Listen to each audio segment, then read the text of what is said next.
Feliz sábado a todos. Tudo bem com vocês, irmãos? Tudo bem? Quem estava conosco ontem à noite, quando começamos a nossa série de estudos? Um número razoável de pessoas estava aqui ontem à noite, quando começamos a investigação sobre o livro de Daniel. Ficamos de investigar hoje com mais profundidade o capítulo 13 do livro do Apocalipse.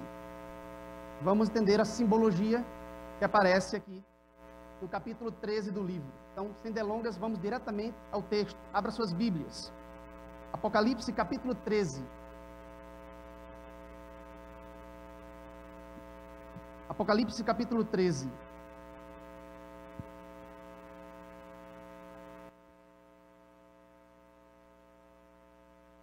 Este capítulo tem sido considerado pelos especialistas, pelos eruditos bíblicos, como um dos mais complexos, um dos mais difíceis de todo o livro do Apocalipse.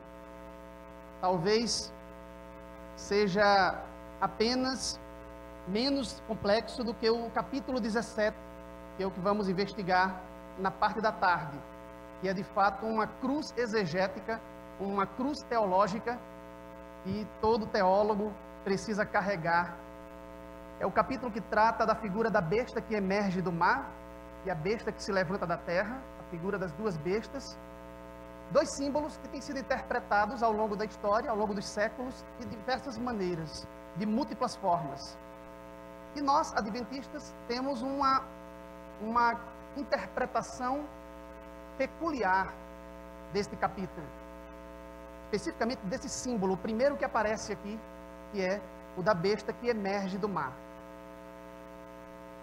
O que esse símbolo representa? Nós, adventistas, temos uma interpretação própria com relação a este símbolo. Vamos tentar compreendê-lo nesta manhã.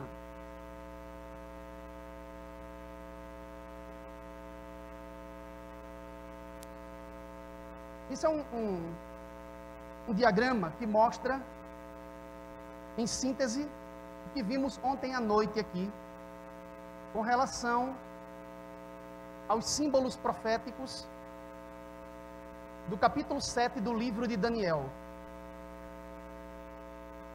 Vou retomá-lo aqui, porque é imprescindível para nós entender bem o capítulo 7 do livro de Daniel, porque ele é a matriz textual usada por João para a composição do capítulo 13 do Apocalipse.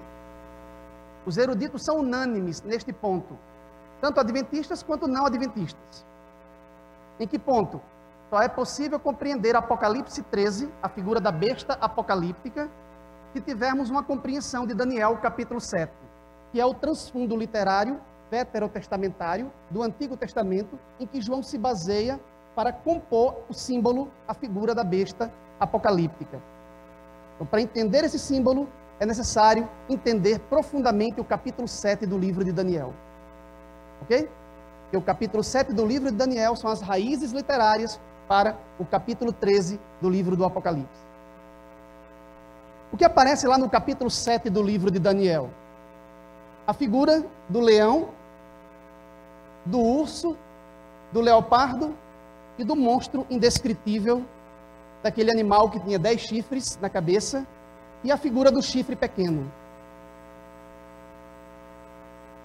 Aqui ao lado nós temos as sequências, os esboços histórico-proféticos da perspectiva preterista, da perspectiva historicista e da perspectiva futurista, que são as três principais escolas de interpretação profética hoje. Existe também a escola idealista, da qual falei ontem, mas ali estão as três principais. Vimos ontem que os adventistas oficialmente se afiliam a uma dessas três escolas de interpretação. Qual delas? Nós somos oficialmente historicistas. Quando eu digo oficialmente, estou querendo dizer que este é um pensamento votado oficialmente por uma associação geral, pela Associação Geral. Diferente de um pensamento tradicional, que temos aqui é um pensamento oficial, que é algo bem mais forte, bem mais firme, certo? Nós investigamos as profecias apocalípticas, sejam de Daniel ou do livro do Apocalipse, com base nesta vertente, nessa escola de interpretação que é o historicismo, ok? Como é que nós, historicistas, interpretamos os símbolos daniélicos, as 4 bestas daniélicas? O leão para nós representa o quê? O império neobabilônico, o império caldeu dos dias do profeta, em que quem governava era Nabucodonosor. Falamos sobre isso ontem aqui. O urso representa o segundo império, nação, de hegemonia universal, que sucederia o império neobabilônico. Que império seria este? O império duplo, o império composto, dual, da Média e da Pérsia.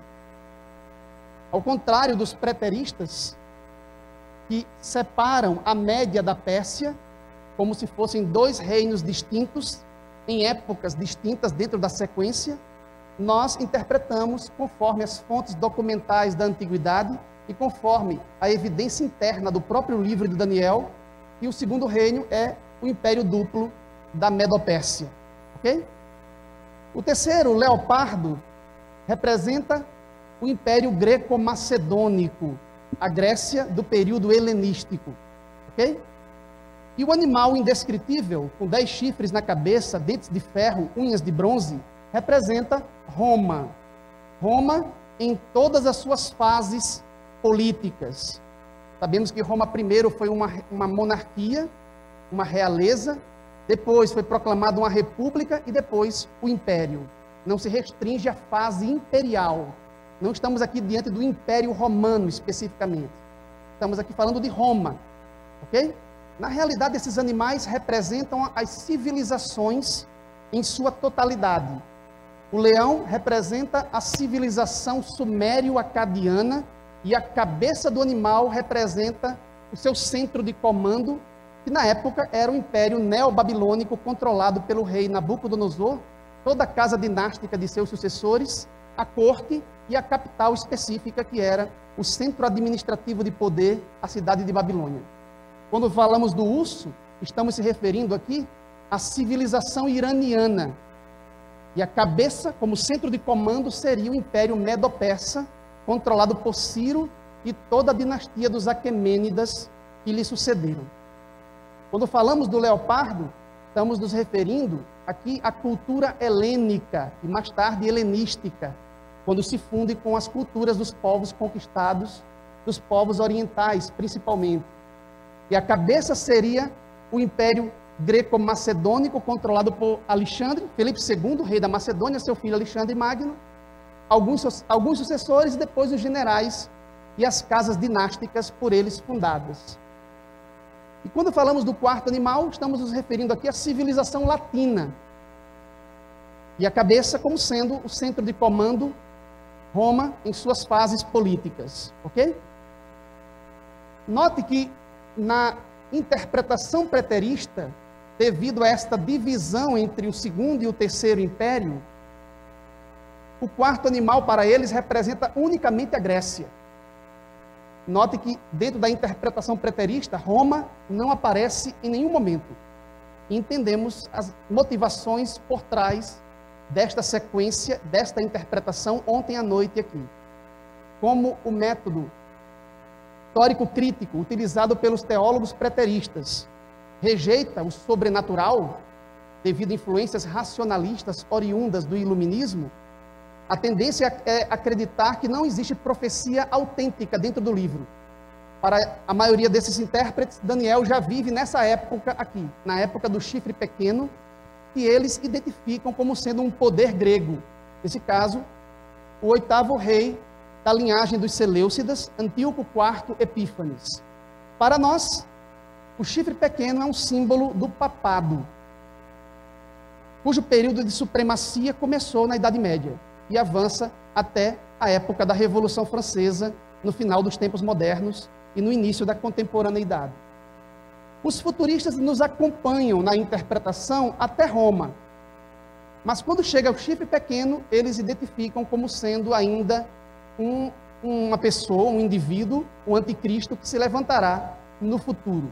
Claro que existem distinções, mas dentro de cada uma dessas vertentes, mas aí nós temos, em linhas gerais, como a maioria interpreta os símbolos, as 4 bestas daniélicas e o chifre pequeno.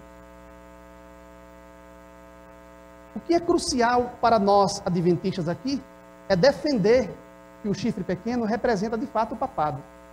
Não Antíoco IV Epífanes, na Síria Seleucida, no 2º século antes de Cristo, nem um anticristo futuro, um anticristo final, como um indivíduo que se levantará para oprimir a nação de Israel, como pensam os dispensacionalistas, mas que representa o poder papal, representa o sistema papal, que começou sua supremacia na Idade Média. Para isso nós teríamos que perguntar, analisar com profundidade quem é o chifre pequeno em Daniel capítulo 7. Aqui, ó, quem é o chifre pequeno? Aqui. Qual dessas 3 opções é a opção que está mais em harmonia com o texto sagrado? Quando nós lemos o capítulo 7, a descrição que o profeta faz do chifre pequeno, deste símbolo, e a forma como o anjo intérprete decodifica esta simbologia, nós extraímos dali algumas características. Quais são? Primeiro, todos devem concordar que o chifre pequeno, a ponta pequena do capítulo 7 de Daniel, brota e levanta na cabeça da 4ª besta, na cabeça do 4º animal. Aqui os irmãos já devem ter percebido a dificuldade. Voltando para aquele diagrama. Quem é o 4º animal? Para nós é quem? Mas para o preterista, devido àquela separação feita que atrasa, que retarda o processo histórico aqui. Como para o preterista, o 4º animal, a 4ª besta é a Grécia, e o chifre pequeno se levanta na cabeça do 4º animal, necessariamente para eles, dentro dessa lógica, o chifre pequeno seria um poder grego. Nesse caso, Antíoco IV Epífanes era um rei grego que controlava um dos fragmentos, uma das porções do que antes era o Império de Alexandre. Ok? Mas, como vimos ontem aqui, essa sequência está equivocada, a sequência defendida pelos preteristas. Ontem nós vimos fartamente que o 4º animal representa, sim, Roma. Portanto, pela primeira característica, o chifre pequeno tem que ser necessariamente um poder romano. Ele tem que ter raízes em Roma. Ok? Segundo, o chifre pequeno surgiu depois e entre os 10 chifres da cabeça do 4º animal, que é Roma. Vimos ontem que esses 10 chifres na cabeça da 4ª fera representa a fragmentação política de Roma.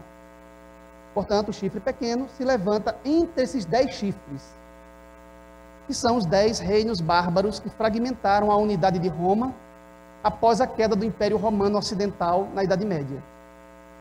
Então, aqui nós temos 2 características importantes. O chifre pequeno, ele é um poder romano que se levantou na Idade Média entre os reinos bárbaros que fragmentaram a unidade do Império Romano Ocidental. Ok? Terceiro, o texto diz que ele é diferente de todos os outros chifres que se levantam na cabeça do animal romano. Em que sentido ele é diferente? Os 10 chifres que se levantam em Roma representam entidades político-militares.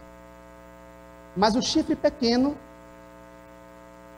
não é apenas uma entidade político-militar, mas ele se envolve em questões religiosas. A leitura, até mesmo superficial, do comportamento desse chifre mostra que ele é um poder, acima de tudo, eclesiástico. que profere palavras contra o Deus Altíssimo, tem uma boca que fala com insolências e blasfêmias contra Deus e promove perseguições contra os santos do Altíssimo. Portanto, ele se envolve em questões religiosas. Ele é diferente dos outros porque ele é um poder político e eclesiástico. O texto também diz que, ao se levantar, ele abateu 3 dos reinos bárbaros pré-existentes. E aí os irmãos já podem ficar procurando aí, né, aí no fundo de suas mentes, qual a entidade ou a instituição político-eclesiástica romana, medieval, que cumpre as especificações desses símbolos proféticos, destas características proféticas.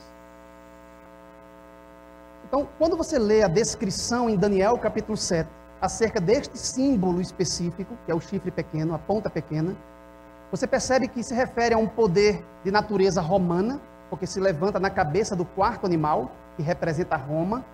Nós percebemos que ele se levanta em uma época específica, ou seja, ele se levanta depois e entre os reinos bárbaros que fragmentaram a unidade de Roma. Okay. Vimos que ao se levantar, ele teve que remover 3 desses reis predecessores, e vimos que ele é de uma natureza diferente dos outros, porque ele é um poder político e também eclesiástico, ok? O texto diz que ele tem grande força e perspicácia. Ele é representado como tendo olhos e uma boca que fala com insolência. Ele é representado como um poder blasfemo e perseguidor, que mudou os tempos e a lei de Deus.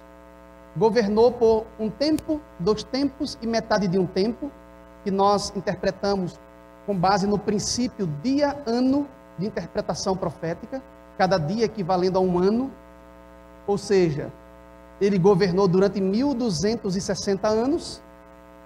Logo em seguida, Daniel menciona uma cena de juízo de investigação para lhe tirar o domínio, e depois fala da destruição do chifre e de todo o animal romano com fogo no final dos tempos.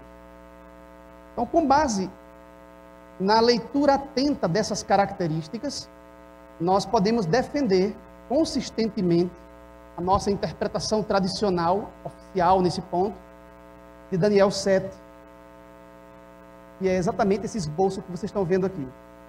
Império Neobabilônico, Império Medo-Persa, Império Greco-Macedônico, Roma pagã e Roma papal, e no final, a chegada do reino eterno de Deus. Esse seria um esboço da história, um esboço histórico profético proveniente de Daniel capítulo 7. Ok? Dúvidas com relação a esse ponto? Isso foi o que nós vimos ontem aqui. Para nós agora entendermos o Apocalipse capítulo 13, nós precisamos ter em mente continuamente essas informações de Daniel capítulo 7. Porque o poder apresentado no capítulo 13 do Apocalipse está intimamente conectado aos poderes, principalmente o chifre pequeno de Daniel capítulo 7. Em termos de estrutura, o capítulo 13 do livro do Apocalipse é formado por 4 partes. Nós temos uma introdução, uma conclusão. No meio, nós temos a descrição da besta do mar, a besta que emerge do mar, que vai do verso 1 até o verso 10, e é com essa parte, essa porção do capítulo que vamos nos preocupar hoje pela manhã. A segunda parte é a descrição da besta que se levanta da terra, que vai do verso 11 até o verso 17. Não teríamos tempo de investigar essa parte aqui hoje. Vamos nos dedicar a esta parte aqui. Vamos começar pela introdução. Olhe para a sua Bíblia. Olhe aí para o capítulo 13 do Apocalipse. Como é que começa aí o capítulo 13 na sua Bíblia?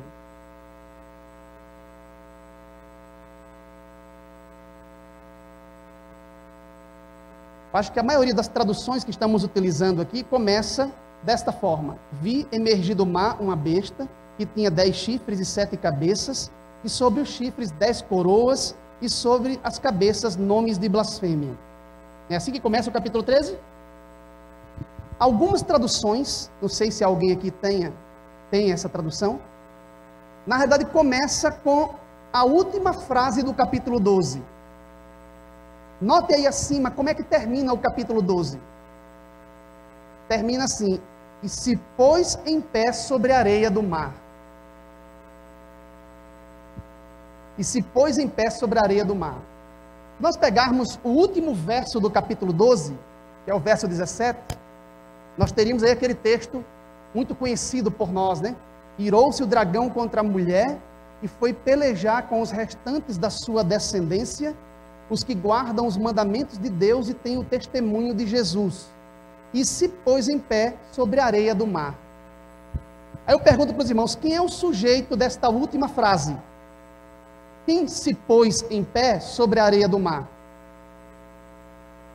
Nas traduções que usamos, o dragão é o sujeito da oração. Mas em termos de crítica textual, um número significativo de manuscritos gregos antigos altera o sujeito desta última frase, por causa de uma única letra aqui acrescentada em grego. A palavra estate quer dizer ele se pôs em pé. Ele se pôs em pé. Ele quem? O dragão. Ele, o dragão, irou-se, ele foi pelejar e ele se pôs em pé. Os três verbos conectados ao mesmo sujeito. Mas um número significativo de manuscritos acrescenta esse ni, essa letra aqui, ó, e altera a pessoa, o sujeito aqui do verbo, de modo que fica, e me pus em pé sobre a areia do mar, como se fosse o vidente, João, dizendo. Porém, a evidência textual e a leitura contextual nos leva à conclusão tradicional de que o sujeito desta última frase é de fato o dragão. Não foi o vidente que se pôs em pé sobre a areia do mar para contemplar as cenas que vêm logo em seguida, do monstro que se levanta do mar. Mas foi o próprio dragão quem se pôs em pé sobre a areia do mar. Por que o dragão fez isso? Dragão que representa Satanás. Se você ler o capítulo 12 com cuidado, você verá que o dragão está irado contra a mulher e sai para pelejar com o remanescente da mulher no tempo do fim. Mas se você ler atentamente, você verá que o dragão, no capítulo 12, tem fracassado em todas as suas tentativas. Desde o início ele tenta devorar o menino, a criança, o filho varão da mulher que está prestes a nascer. Ele consegue fazê-lo? Não. Quando ele não consegue devorar a criança, ele volta suas armas contra a mulher. Mas ele consegue fazê-lo? A mulher recebe as asas da águia e voa para o deserto, onde é mantida, sustentada por Deus, por 1260 anos, fora da vista da serpente. Depois que esse período termina, o dragão se encontra com a mulher no deserto e lança de sua boca um rio para que ela seja destruída. Mas ele consegue? Não, porque a terra abre a sua boca, engole o rio que o dragão lança contra a mulher e a protege. Ou seja, o dragão, Satanás, é um colecionador de fracassos, de derrotas. Ele tenta de todas as maneiras e não consegue. Quando chega no verso 17, no final do capítulo, é dito: e irou-se o dragão contra a mulher e foi pelejar com os restantes, os últimos, o remanescente do tempo do fim. Ele saiu para pelejar contra o remanescente da mulher. Quem são estes? Os que guardam os mandamentos de Deus e têm o testemunho de Jesus Cristo. Mas para que ele possa destruir o remanescente da mulher, o que é que ele faz? Se põe em pé sobre a areia do mar. Para fazer o quê? Para chamar seus dois agentes, seus dois aliados. Entenda, a areia do mar é exatamente a plataforma de transição entre o mar e a terra. Do mar, o dragão invoca a besta, o monstro multicéfalo marinho. E da terra ele invoca a segunda besta, que são os dois agentes do dragão usados por Satanás no tempo do fim para destruir o remanescente fiel. Esse ponto está claro para nós?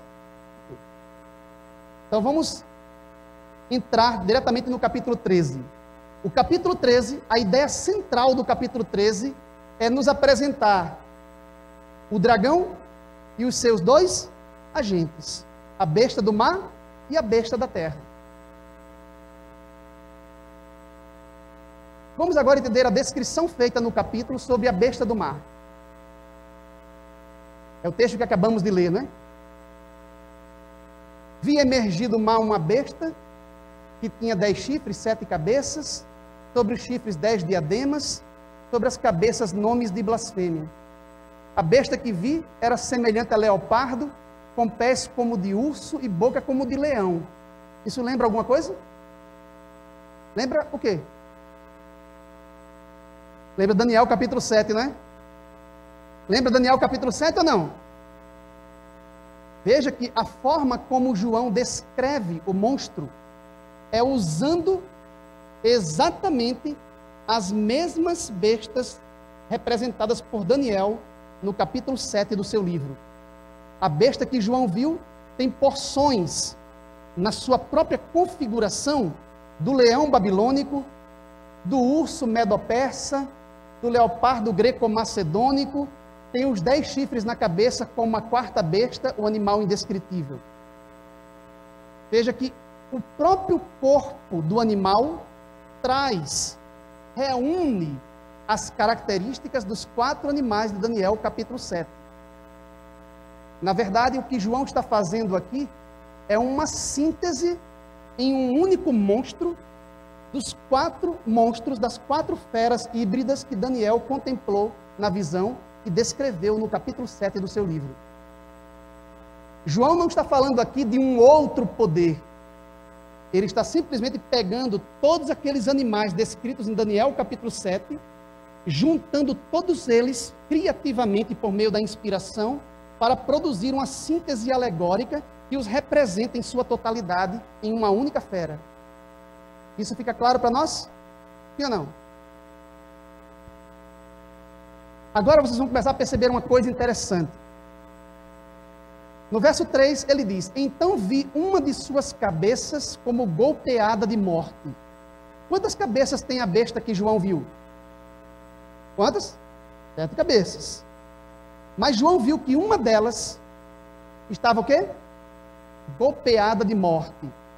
A expressão grega usada por João é hos esphagmenen. Dá para repetir?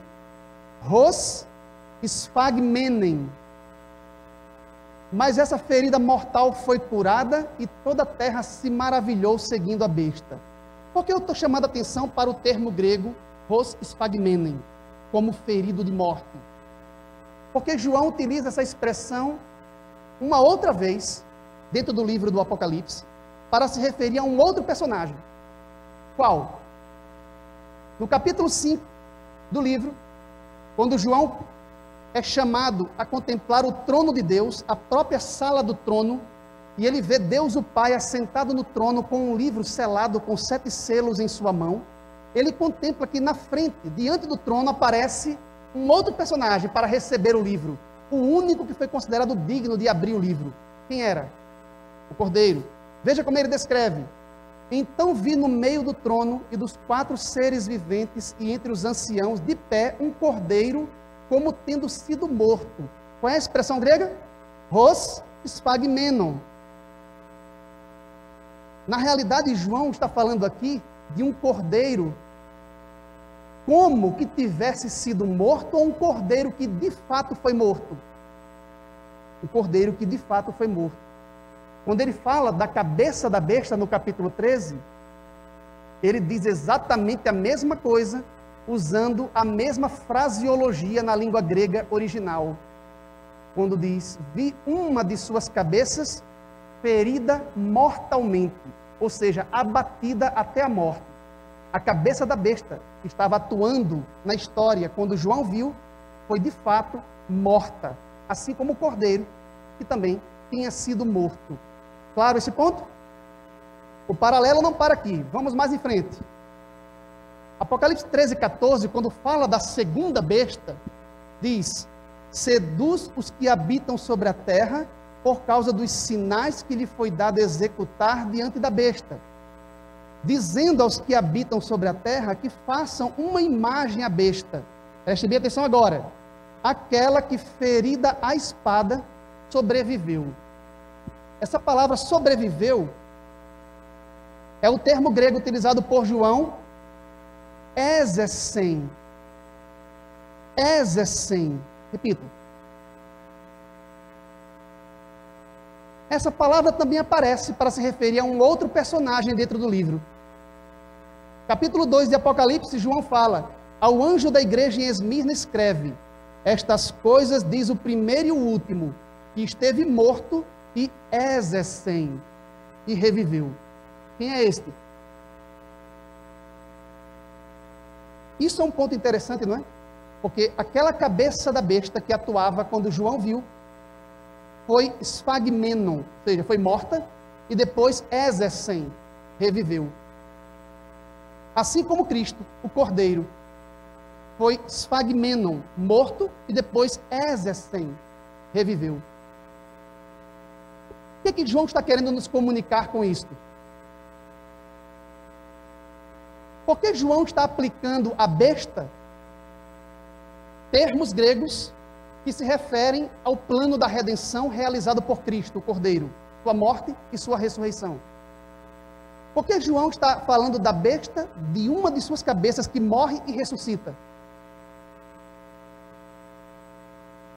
Na realidade, os irmãos têm que entender isso. A besta do mar é uma paródia de Cristo. É uma imitação burlesca do plano da redenção. A besta do mar procura fazer uma imitação de Jesus Cristo. Veja os dois animais. Um é um cordeiro e o outro é uma besta. O cordeiro foi morto e reviveu.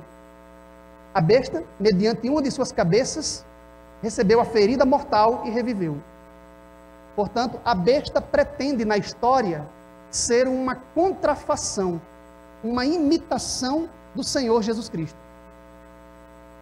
Por isso que os intérpretes, os estudiosos, entendem a besta como sendo a figura do anticristo. Aquele que se opõe a Cristo. Aquele que procura realizar uma imitação, uma paródia do próprio Senhor Jesus Cristo. Continuando, João diz: foi-lhe dada uma boca que proferia arrogâncias e blasfêmias. Isso lembra o quê? Em Daniel 7. O chifre pequeno, né? E a autoridade para agir durante 42 meses. Cada mês profético, chamado mês esquemático, tem 30 dias exatos. Multiplique 30 por 42 e você vai encontrar 1260 dias. O mesmo período que o chifre pequeno atua. Um tempo, 2 tempos e metade de um tempo. Lembra dessa passagem de Daniel 7? E abriu a boca em blasfêmias contra Deus, para lhe difamar o nome, difamar o tabernáculo e os que habitam no céu.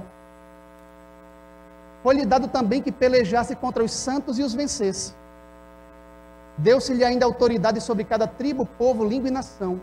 E adorá-la-ão todos os que habitam sobre a terra, aqueles cujos nomes não foram escritos no livro da vida do Cordeiro, que foi Sfagmenon, foi morto desde a fundação do mundo. No mesmo capítulo, a mesma palavra grega aparece aqui. Perceberam ou não a atuação da besta como sendo uma paródia, uma imitação burlesca, uma contrafação do próprio Senhor Jesus Cristo? Notaram isso? Qual é o tempo dado para o ministério da besta?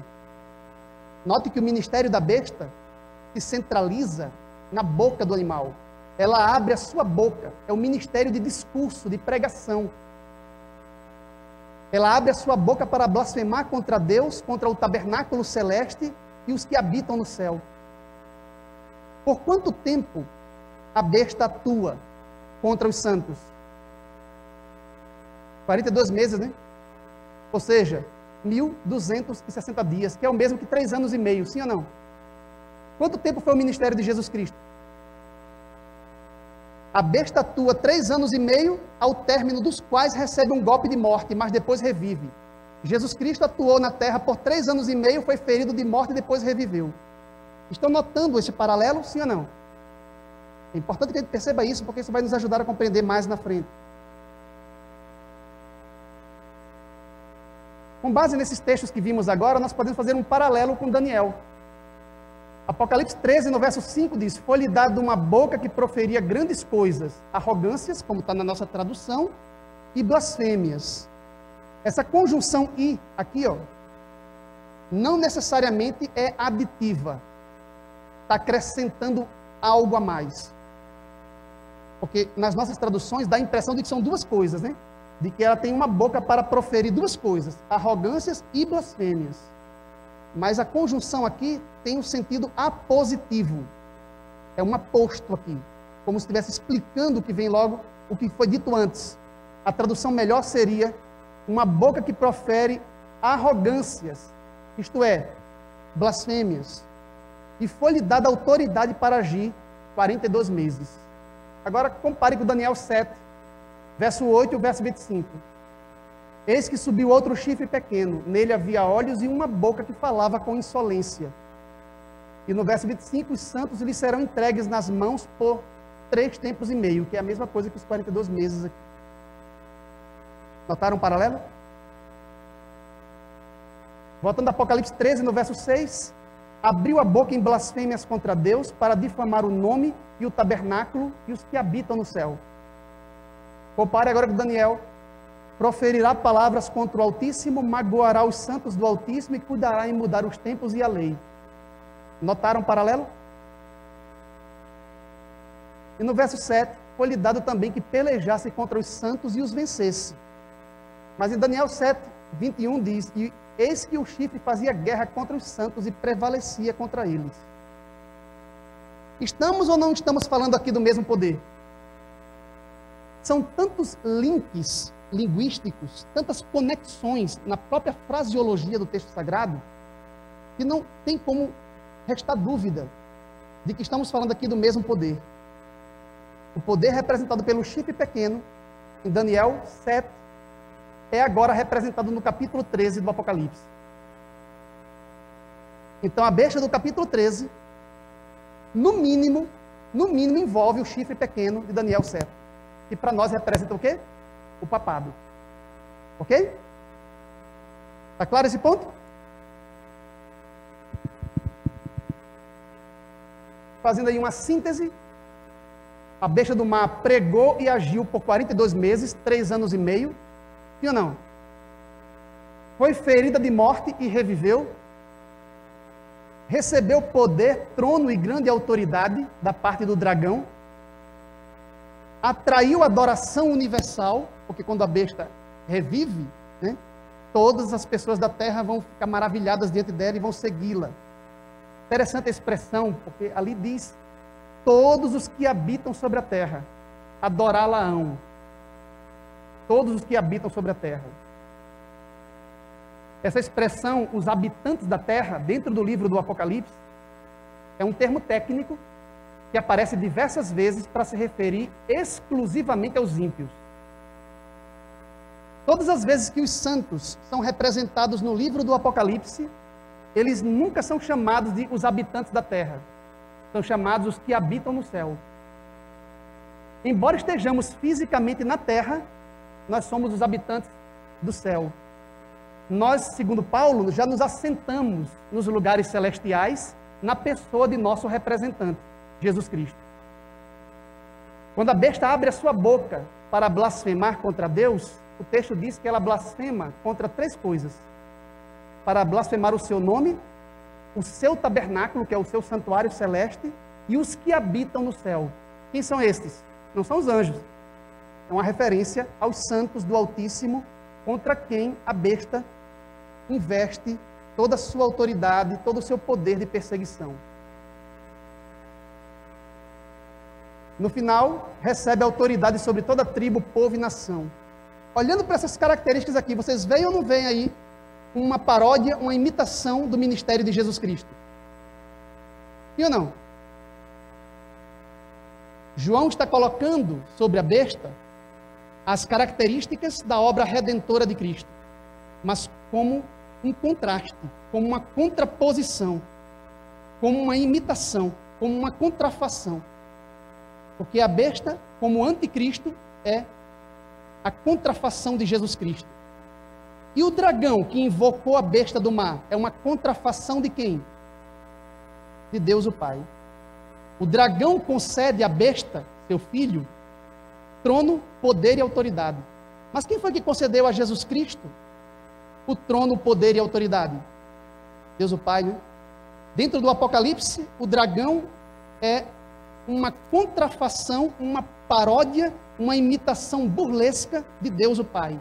Enquanto que a besta do mar é uma paródia, uma contrafação de Jesus Cristo, Deus o Filho. E aquela besta que se levanta da terra? Que é chamada no livro do Apocalipse de o falso profeta, para fazer contraposição ao espírito profético, ao espírito de profecia, o Espírito Santo dentro do livro do Apocalipse. Aquela besta que se levanta da terra, que faz descer fogo do céu à vista dos homens. Quem foi que fez descer fogo do céu à vista dos homens em Pentecostes? O Espírito Santo, né? O que faz a besta que se levanta da terra? Ela faz com que ela seduz, ela engana, ela convence o mundo a adorar a quem? A primeira besta que se levantou do mar. E o que o Espírito Santo faz? Convence os homens a adorar a Cristo. Cristo disse, quando ele vier, ele me glorificará, porque há de receber do que é meu, o Consolador que Cristo enviou. Em outras palavras, nós temos dentro do Apocalipse um conflito instaurado entre duas trindades.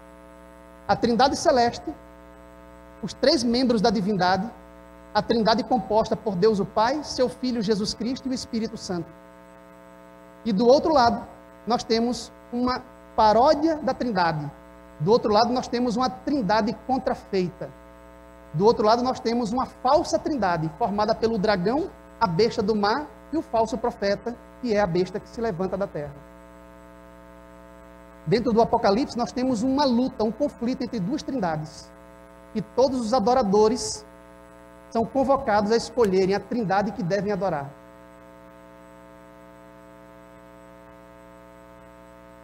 Nós temos aí a paródia da trindade, o dragão falsificando Deus o Pai, a besta do mar, uma falsificação de Jesus Cristo, e a besta da terra, uma falsificação do Espírito Santo. O que a besta do mar simboliza? Eu vou ler aqui um trecho, um tanto grande, de Ellen White, no Grande Conflito, página 439, que é um texto muito importante para nós adventistas, com relação à identificação histórica do símbolo da besta. Para qual entidade histórica, real, o símbolo aponta? Ela diz, no capítulo 13, do 1 ao 10, descreve-se a besta semelhante ao leopardo, a qual o dragão deu seu poder, seu trono e grande poderio. Este símbolo, como a maioria dos protestantes tem crido, isso na época de Ellen White, porque de lá para cá o pensamento da maioria dos protestantes vai numa outra direção, até mesmo devido à mudança do método de investigação e da escola interpretativa. Representa quem? O papado, que se sucedeu no poder, trono e poderio, uma vez mantidos pelo antigo Império Romano. Note que Ellen White não está falando aqui de indivíduos. Ela não está se referindo ao Papa, especificamente. Ela está dizendo que se refere a um sistema. O papado. Esta profecia, que é quase idêntica à descrição do chifre pequeno de Daniel 7, refere-se inquestionavelmente ao papado. Claro ou não? Claro, né? Só que aí nós, agora, nos encontramos com um problema. Ellen White identifica a besta semelhante a leopardo, a besta que se levanta do mar, no capítulo 13 do Apocalipse, com o papado, que é representado em Daniel 7 pelo chifre pequeno. Ok? A questão é, o sistema papal representa toda a besta, o monstro com as 7 cabeças e os 10 chifres, ou o sistema papal é apenas uma de suas cabeças, uma das 7?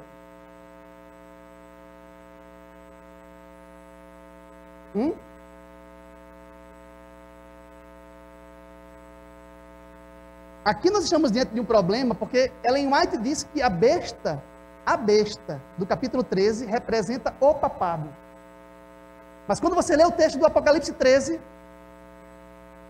ali está falando de uma das cabeças que atua hegemonicamente contra os santos por 42 meses proféticos, ao término dos quais recebe a ferida mortal. Não é isso?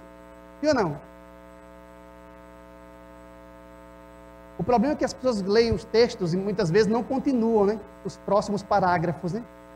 Imediatamente abaixo do parágrafo que lemos do grande conflito, Ellen White continua dizendo: e diz o profeta, vi uma de suas cabeças como ferida de morte. Os 42 meses são o mesmo que tempo, tempos e metade de um tempo, 3 anos e meio ou 1260 dias de Daniel 7, tempo durante o qual o poder papal deveria oprimir o povo de Deus. Este período começou com a supremacia do papado no ano 538 de nossa era e terminou em 1798. Se você contar, vai dar 1260 anos exatos. Nessa ocasião, 1798, o Papa foi aprisionado pelo exército francês e o poder papal recebeu a chaga mortal, cumprindo-se a predição. Quem foi que recebeu a chaga mortal aqui? Mas segundo a profecia de Apocalipse capítulo 13, quem recebeu a chaga mortal? Uma de suas cabeças ferida de morte. Mas aí entra a questão, a linguagem é fluida aqui. Dizer acerca de um animal com 7 cabeças, e uma de suas cabeças foi ferida, é ou não é a mesma coisa que dizer que a besta foi ferida? E ou não? Ora, se a besta foi ferida em uma parte do seu corpo, e ainda mais uma parte significativa, como é uma de suas cabeças, é a mesma coisa que dizer que a besta, como um todo, foi ferida. E ou não? O que se fala acerca de uma das cabeças da besta, se fala acerca da própria besta. Entenda esse princípio, porque à tarde eu vou desenvolvê-lo amplamente. Então esse ponto tem que ficar claro para nós. O que se diz acerca de uma cabeça, qualquer uma dentre as 7, se diz acerca da própria besta. Porque a besta atua na história mediante 2 cabeças. A cabeça que está governando o animal, mantendo-o vivo na história, em determinado período, é a própria besta, sim ou não? Mesmo que as outras estejam desativadas. Quer porque já tenham tido seu protagonismo histórico, ou porque ainda terão. Mas a cabeça que atua naquele momento histórico, representa a besta em sua totalidade. Então, tudo que é dito acerca da cabeça da besta que governa, é dito acerca da própria besta em seu dado instante histórico. Isso está claro? Mas o inverso necessariamente não é verdadeiro. Nem tudo que se diz acerca da besta como um todo, se diz acerca de uma cabeça específica. Mas tudo que se diz acerca de uma cabeça específica, se diz acerca da besta como um todo. Agora. Ficou claro? Ficou claro esse ponto? Tudo que se diz acerca da cabeça que governa naquele momento, se diz da besta. Porque a cabeça do momento é o que mantém o animal vivo na história, enquanto as outras cabeças estão desativadas, historicamente. Mas o que se diz da besta como um todo, não necessariamente se diz acerca de uma cabeça. Pode se dizer acerca de qualquer uma das 7. Sim ou não? Por exemplo, quando a cabeça foi ferida de morte, a besta como um todo foi morta? porque uma outra cabeça assumiu a hegemonia. Não é verdade? Mas aquela cabeça foi ferida de morte. Então, estou falando algo específico acerca de uma cabeça dentre as 7, que não necessariamente repercute sobre todo o animal. Ok? Mas quando eu falo acerca do animal, eu tenho que distinguir aqui, para que eu não possa confundir os detalhes do capítulo 17 na parte da tarde. Eu vou desenvolver isso mais amplamente lá na frente. Se não ficou claro, vai ficar à medida que a gente for estudando esse tema. Para nós entendermos o texto de Ellen White aqui, nós temos que entender o seguinte: quando João viu a besta se levantando do mar e atuando contra os santos do Altíssimo por 42 meses, João, na realidade, estava vendo a besta como um todo, mas só uma cabeça estava, naquele momento, governando o animal. Que cabeça era esta? O sistema papal, que atuou 42 meses e recebeu o golpe de morte. Ok? Aquela cabeça, no momento da visão, representava a besta em sua totalidade. Fazia perviver o animal na história. Claro esse ponto para nós? Então aí chegamos à resposta à questão. A besta é apenas o chifre pequeno? Não, o chifre pequeno representa na realidade uma de suas cabeças. Qual? Aquela que agiu 42 meses e recebeu o golpe mortal. E que João chamou de a besta, porque ele foi transportado em espírito para ver o tempo em que aquela cabeça papal atuava na história. Como era ela que tinha o protagonismo histórico, era a cabeça da vez, era a cabeça do momento, era a cabeça hegemônica, era ela quem mantinha a besta viva na história. A besta é apenas o chifre pequeno? Já temos resposta, né? Não, né? Só basta reler a descrição da besta. Ora, se a besta tem 10 chifres, envolve ou não envolve a quarta besta daniélica? Se a besta é semelhante a leopardo, envolve ou não envolve o leopardo greco-macedônico do capítulo 7 de Daniel? Envolve, né? Se a besta tem os pés como de urso, envolve ou não envolve o Império Medo-Persa? Envolve, né? Se ela tem boca de leão, envolve também o Império Neo-Babilônico, né? E ou não? E além disso, se continuarmos a descrição, veremos que ela envolve também a carreira política eclesiástica do chifre pequeno. A besta que João viu é uma síntese de todos os poderes daniélicos, representados no capítulo 7 do livro. A besta que João viu tem porções do leão babilônico, do urso medo-persa, do leopardo greco-macedônico, do monstro indescritível romano e do chifre pequeno. Pelo menos 5 poderes provenientes de Daniel 7 fazem parte do corpo da besta que João viu. Sim ou não? Está claro esse ponto? Embora João tenha presenciado em visão a carreira do chifre pequeno como sendo uma das cabeças da besta, a besta não se restringe ao chifre pequeno. Envolve o chifre pequeno. Como disse Ellen White, a besta representa o papado, mas não se restringe ao papado. Envolve todos os outros poderes, os outros impérios pagãos mencionados em Daniel 7. Na realidade, a besta é a síntese alegórica de todos os impérios pagãos que se levantaram contra Deus ao longo da trajetória histórica para blasfemar o nome do Altíssimo e perseguir, oprimir o seu povo na terra.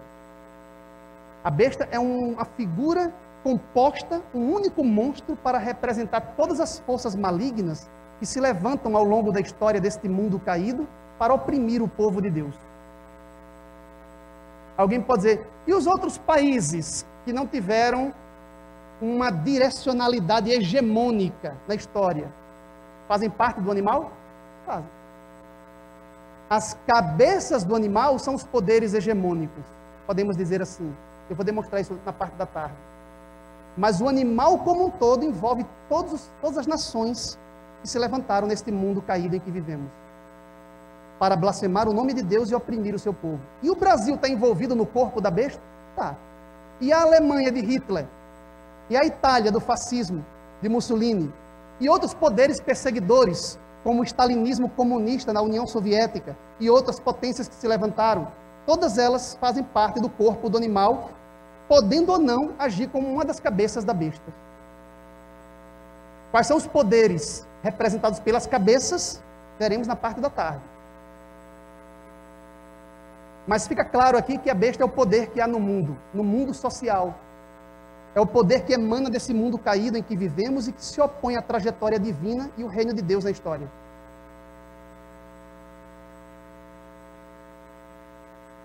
A conclusão provisória a que chegamos é que a besta apocalíptica é muito mais que o chifre pequeno, o papado. A besta apocalíptica é a síntese alegórica de todas as bestas de Daniel 7 e o chifre pequeno.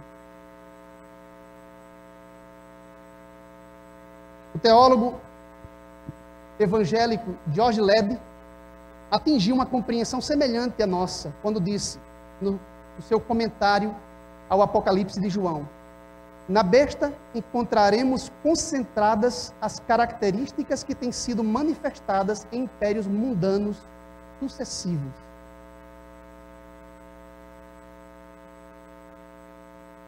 O comentário da Universidade Pontifícia Urbaniana de Roma, um comentário católico, atingiu uma compreensão também semelhante à nossa aqui. A fera representa o conjunto dos fastuosos e armados impérios terrenos, desde Nero até o fim do mundo. Para nós só erra aqui, né? Porque não é desde Nero. Vem desde a Babilônia, lá da época de Daniel. Né? Mas vai até o fim do mundo. O domínio orgulhoso e prepotente dos príncipes deste mundo, que possui inata propensão ao pecado, está a serviço de Satã para oprimir os seguidores de Cristo. A fera é a síntese alegórica de todo o principado, domínio, poder do mundo, submetido a Satanás, que Cristo deve afrontar e confundir. Vamos lá. Olha a pergunta. Quando ocorre a ferida mortal? Antes ou depois dos 42 meses? Leia aí só você em silêncio na sua Bíblia. Leia o texto aí, veja. Apocalipse 13. Veja aí. Quais os 10 primeiros versos? Que você já consegue, só pela leitura rápida e superficial, responder essa pergunta. Vou dar uma ajuda. Será mesmo uma ajuda? O verso 3, João diz: então vi uma de suas cabeças ferida de morte, mas a ferida mortal foi curada, toda a terra se maravilhou seguindo a besta. E adoraram o dragão, porque deu sua autoridade à besta. Verso 5, foi-lhe dada uma boca que proferia arrogâncias e blasfêmias, e autoridade para agir 42 meses. O que é que ocorre primeiro? A besta primeiro é ferida e ressuscita, para depois agir 42 meses? Não? Vocês estão dizendo isso com base em quê? Na concepção que você tem, como adventista? Ou com base na leitura do texto? Na leitura do texto diz que a ferida de morte foi depois dos 42 meses ou antes?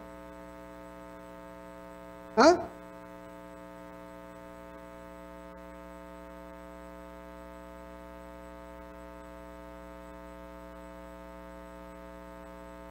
Verso 3.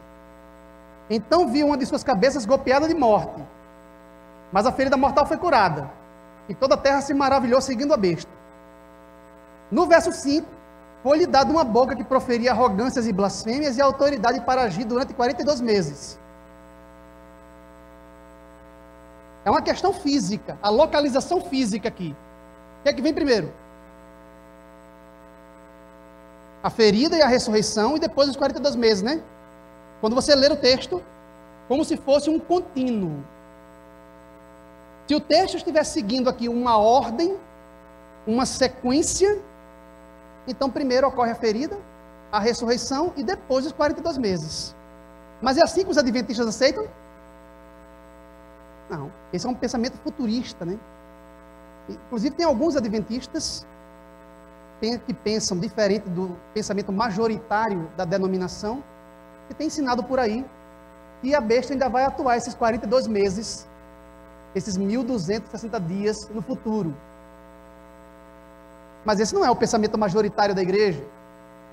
Por que esse não é o pensamento majoritário da igreja? Porque os estudos técnicos da igreja demonstraram que esse texto não está seguindo uma ordem, uma sequência. A técnica literária usada por João é a técnica de ideias paralelas. Ele faz uma síntese, depois ele volta para desenvolver. Ele não está avançando no tempo. E é isso que vamos entender agora com mais profundidade. Qual foi a técnica usada por João para compor, a técnica literária usada por João para compor esse capítulo?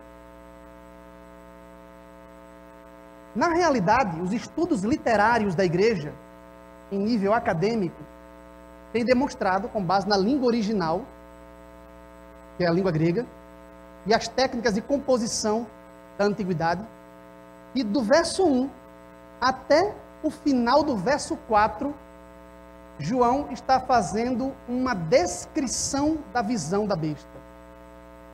Ele está apenas descrevendo a besta. E do verso 5 até o verso 10 é a interpretação. Ou seja, do verso 5 até o verso 10, João vai estar retomando tudo o que ele já falou no primeiro bloco. Só que ele está agora desenvolvendo e explicando. Eu vou ler aqui então, verso 1 até o verso 4. Vamos ver? Vi subir do mar uma besta, que tinha 10 chifres, 7 cabeças, sobre os chifres 10 diademas, sobre as cabeças nomes de blasfêmia. A besta que vira semelhante a leopardo, com pés como de urso, boca de leão. Até aqui não é apenas descrição física? Qual foi o último elemento da descrição? A boca de leão, né? Vocês sabem por que João se concentrou aqui na boca do animal? Veja que ele escapa à sequência natural. À medida que o animal vai emergindo das águas, ele vai descrevendo as partes do corpo. Qual foi a primeira coisa que ele viu? Olha para o texto. Qual foi a primeira coisa que ele viu saindo das águas? Os chifres. Ok. Depois, as cabeças, né? Aí depois, o corpo de leopardo do animal. Aí ele vai até os pés de urso. Mas depois que ele chega no pé, ele volta para onde? Para a boca. Ele vai falar da boca da fera diversas vezes nesse capítulo. A boca como de leão. A boca como do leão babilônico. Esse ponto é importante, porque agora vem uma frase muito sintética, em que ele diz: e deu-lhe o dragão o seu poder, seu trono e grande autoridade. E ele não desenvolve nada mais aqui. Só diz que o dragão deu à besta seu poder, seu trono e autoridade. Diz por quanto tempo a besta atua aqui, com a autoridade concedida pelo dragão? Não diz. Só diz que no verso 3, uma das cabeças foi golpeada de morte. Uma das cabeças foi golpeada de morte. E depois a ferida mortal foi curada. E toda a terra se maravilhou seguindo a besta. E adoraram o dragão porque deu autoridade à besta. E adoraram a besta dizendo: quem é semelhante a ela? Resumindo essa sessão do verso 1 até o verso 4, na ordem, quais são os eventos? A besta surge do mar, a atenção se volta para a boca da besta, o dragão concede à besta poder, trono e autoridade, então viu uma de suas cabeças ferida de morte, a ferida mortal foi curada e toda a terra seguiu a besta, toda a terra adora a besta. Isso é o que está do verso 1 até o verso 4. A segunda parte é a explicação. Foi-lhe dado uma boca para proferir blasfêmias. Se refere a essa parte aqui, ó. Foi-lhe dada autoridade para agir 42 meses. É quando o dragão lhe concede trono, poder e autoridade. Não menciona a ferida mortal, mas fala que a besta tem autoridade sobre as nações, tribo, língua e povo, e todos adoram a besta. Na realidade, o verso 5 a 10 não está aqui abaixo, seguindo naturalmente, como um contínuo. Os versos, tudo que está dos versos 5 a 10 está paralelo. É uma explicação da descrição dada no primeiro bloco. Entenderam isso? É um pouco complicado essa parte, mas é importante entender isso aqui. Porque isso vai nos ajudar a situar o tempo em que ocorreu a ferida mortal. Se foi antes ou depois dos 42 meses. Olhando para o primeiro bloco. Primeiro a besta atua com a autoridade do dragão para depois receber o golpe de morte, sim ou não? E aqui na explicação? Primeiro ela abre sua boca em blasfêmias contra Deus para agir 42 meses. Depois disso, o que ela recebe? O golpe de morte, porque vem aí a autoridade e a adoração universal que é mencionada depois da cura no primeiro bloco. Vamos tentar organizar isso melhor. A besta da semente é leopardo, com pés como de urso e boca de leão. A ênfase recai sobre a boca do animal. Deu-lhe o dragão seu poder, trono e o quê? Autoridade, para agir durante um tempo. No final recebe o quê? Ferida de morte. Mas a ferida mortal é o quê? Curada. E a terra se maravilha seguindo a besta. Está claro do verso 1 ao verso 4? Agora vem a explicação a partir do verso 5. Foi-lhe dada uma boca que proferia arrogâncias e blasfêmias. Você acha que isso aqui aconteceu depois da cura, da ferida, da cura e da adoração universal? Ou ele está explicando o que já foi dito antes com relação à boca do animal? E ele usa a mesma palavra grega, stoma, para se referir à boca do animal. O termo grego que ele usou acima, para desenvolver. Lá acima ele disse que a besta tinha uma boca como de dragão, como de leão. Agora ele vai desenvolver isso. Como? Ele diz que a boca, estômago da besta, serve para quê? Para proferir blasfêmias contra Deus. E foi-lhe dado também exercer o quê? Autoridade. Acima, o que que acontece depois que ele fala da boca do animal? Deu-lhe o dragão, teu poder, teu trono e grande autoridade. Aí agora ele vai explicar o que foi a autoridade concedida pelo dragão. E ele diz que a autoridade foi para agir durante o quê? 42 meses. E só depois é que vem a ferida em uma de suas cabeças. Portanto, a besta primeiro abre sua boca em blasfêmias contra Deus, recebe a autoridade do dragão para agir por 42 meses contra os santos, e no final recebe a ferida mortal, para só depois reviver. Entenderam a lógica da coisa? Se eu tivesse mais tempo, eu iria explicar cada uma das palavras gregas aqui, mas ao longo da semana, se tivermos um tempo, eu vou desenvolver isso aqui melhor. E abriu a boca em blasfêmias contra Deus para lhe difamar o nome e o tabernáculo e os que habitam no céu. Veja que coisa interessante, agora estamos em que verso?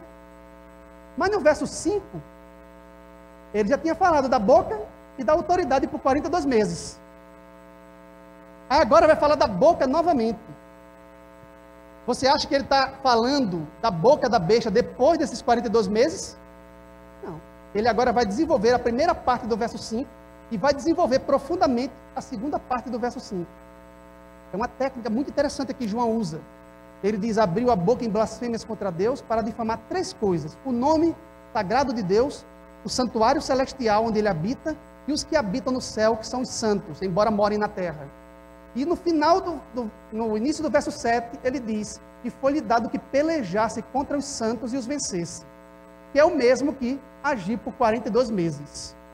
O que é a atuação da besta por 42 meses? É pelejar contra os santos e vencê-los. O que é receber da parte do dragão uma boca blasfema? É difamar o nome de Deus, o tabernáculo, o santuário e os que habitam no céu. João está costurando com termos gregos o que ele falou antes. Ele lança camadas de informação e depois desdobra, desenvolve. Ele não está avançando no tempo. Ele está retomando os itens anteriores e desenvolvendo explicativamente dentro da interpretação, da seção da interpretação. Aí vem o final do verso 7, em que ele diz, deu-se-lhe ainda, isso agora depois dos 42 meses, consequentemente já recebeu a ferida, deu-se-lhe ainda, ou seja, mais uma vez, autoridade sobre tribo, povo, língua e nação. Isso aqui é a cura da ferida. E ele diz, e adorá-la-ão todos os que habitam sobre a terra, aqueles cujos nomes não foram escritos no livro da vida do Cordeiro, que foi morto desde a fundação do mundo.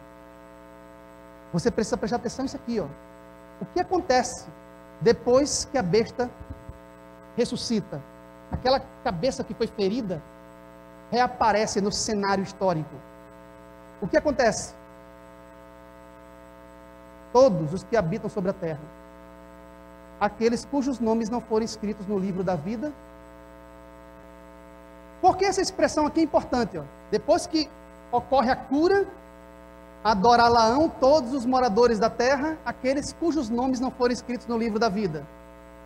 Porque essa mesma frase, do mesmo jeito no grego, vai aparecer no capítulo 17.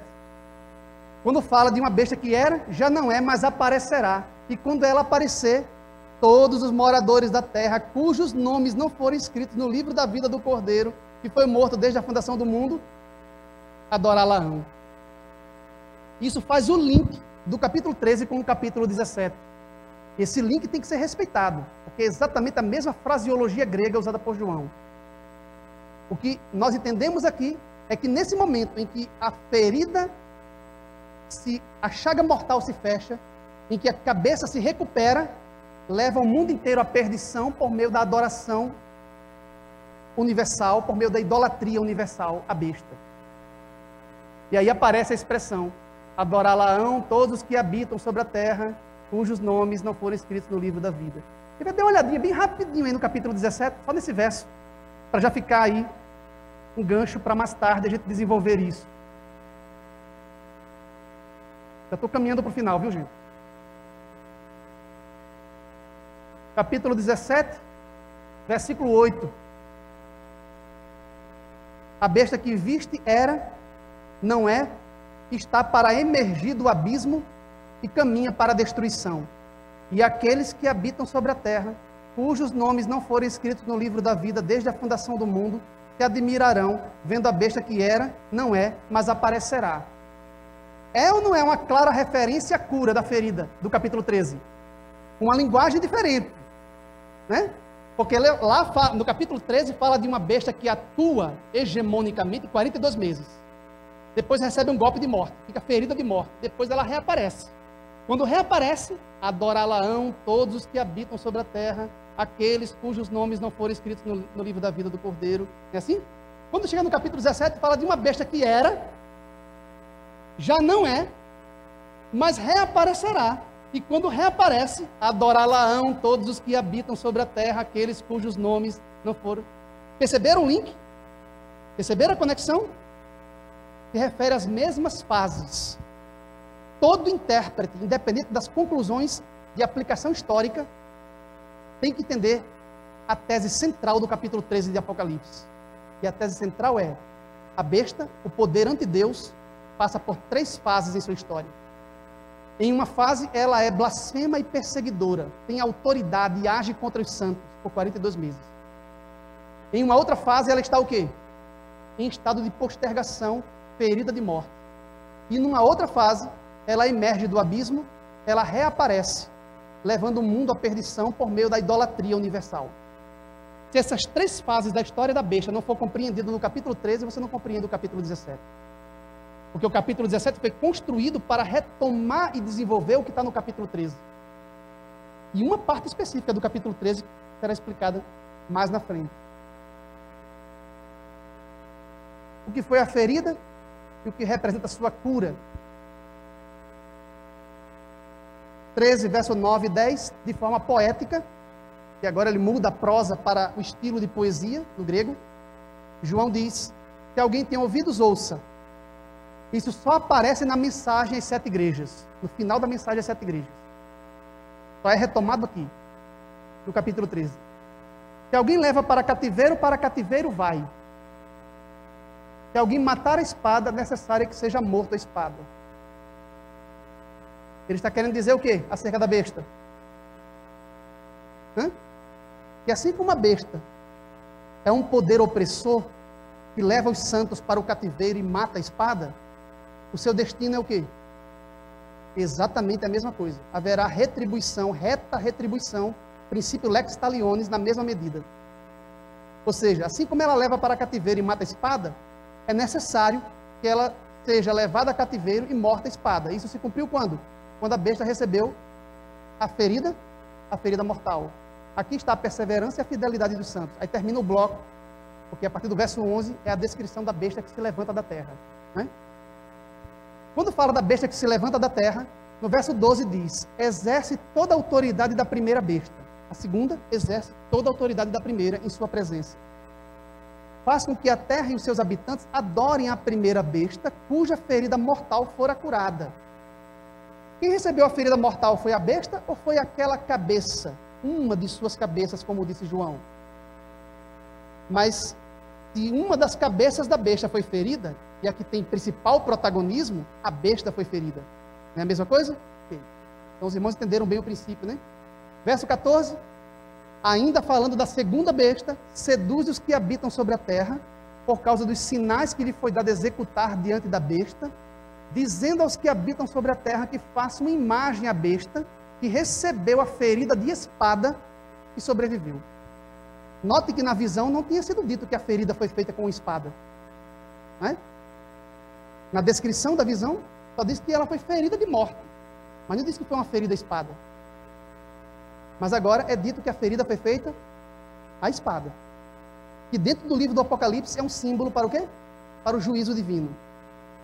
E que se concretiza historicamente por meios militares. Ou seja, esse poder chegaria ao seu término, ou seja, ocorreria uma queda de sua supremacia por meios militares.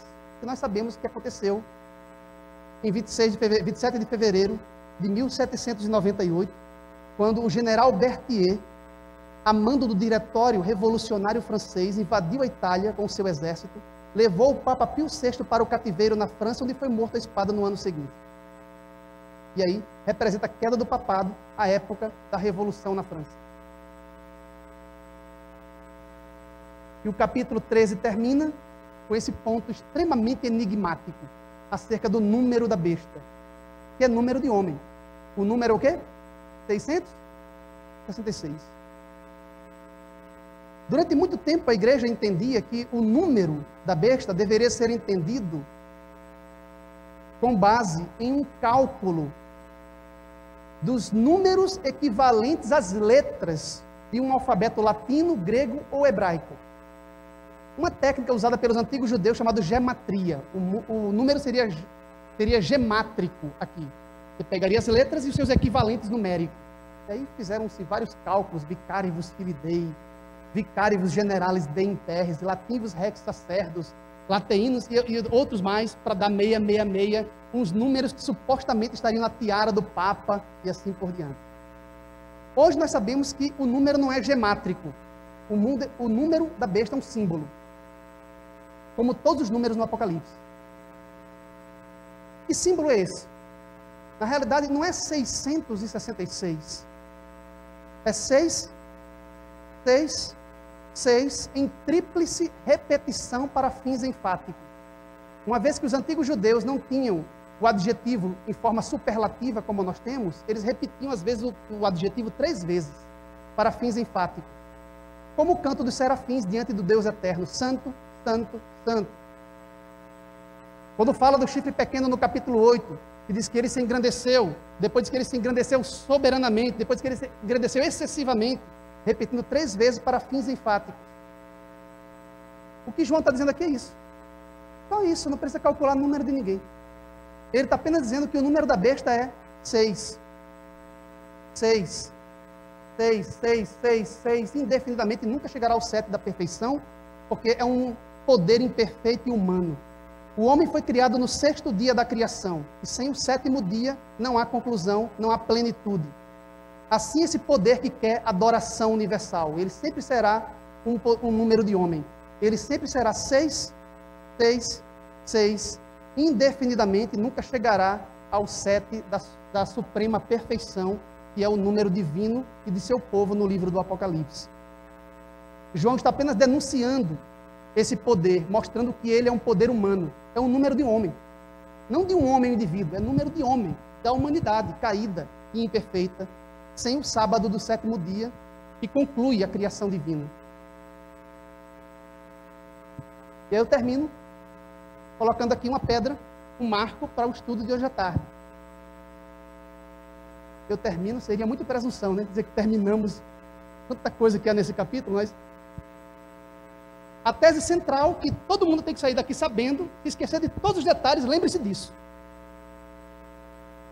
Como já preparou a caneta ali. Apocalipse 13 fala da besta em 3 fases históricas. Primeira fase da besta. Persegue os santos por 42 meses. Nessa fase, a besta era perseguidora. Ok? Vai de 538 da era cristã até 1798. Na segunda fase de sua história, na segunda etapa histórica da vida da besta, cessa a perseguição. Por quê? Porque ela recebe a ferida mortal. Quanto tempo ela fica ferida? Não. Quanto tempo ela fica ferida? 42 meses é o quanto tempo ela atua perseguindo. Apocalipse 13 não fala nada, só diz que ela foi ferida e reviveu. O lapso de tempo entre a ferida e o reviver é o capítulo 17 que vai desenvolver. Não o capítulo 13. E a terceira fase e última, ela volta, ela retorna, ela volta a perseguir. Por meio do quê? Da cura. No tocante à primeira fase, eu posso dizer que a besta era. No tocante à segunda fase, eu posso dizer que ela já não é. E no tocante à terceira fase, eu posso dizer que ela aparecerá? Sim ou não?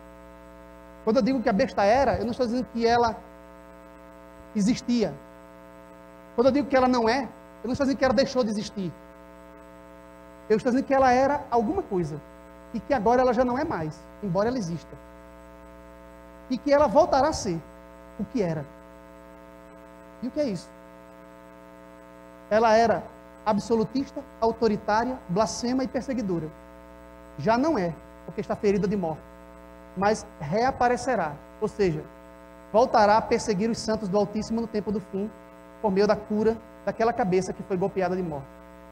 E este é o assunto de Apocalipse 17, que será trabalhado hoje à tarde, a exaustão, espero, com os irmãos aqui. Obrigado.